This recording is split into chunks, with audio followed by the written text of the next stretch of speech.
بسم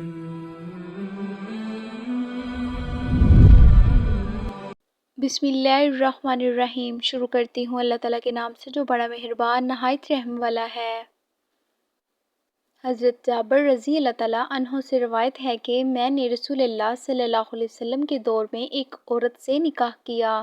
نبی صلی اللہ علیہ وسلم مجھے ملے اور فرمایا، جابر تو نے شادی کر لی ہے؟ میں نے کہا جی ہاں۔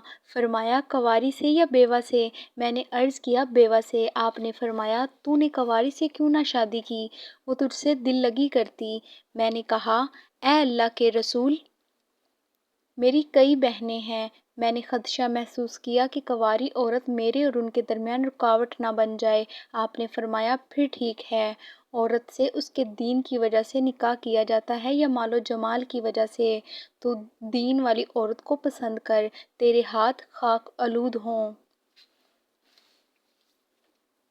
حضرت معقل بن یسار رضی اللہ تعالیٰ عنہ سے مروی ہے کہ ایک آدمی رسول اللہ صلی اللہ علیہ وسلم کے پاس آیا اور کہنے لگا، مجھے ایک خاندانی اور مرتبے والی صورت ملی ہے مگر وہ بانجھ ہے، تو کیا میں اس سے شادی کر لوں؟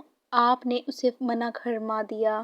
پھر وہ دوبارہ آپ کے پاس آیا تو آپ نے پھر منع فرما دیا۔ پھر وہ تیسری بار آیا تو آپ نے پھر روک دیا۔ تب آپ نے فرمایا ایسی عورتوں سے شادی کرو جو زیادہ بچے جننے والی، خوب محبت کرنے والی ہو، یقیناً میں تمہاری کثرت کی وجہ سے فخر کروں گا۔ ہماری حوصلہ افزائی کے لیے چینل کو سبسکرائب کریں۔ جزاک اللہ۔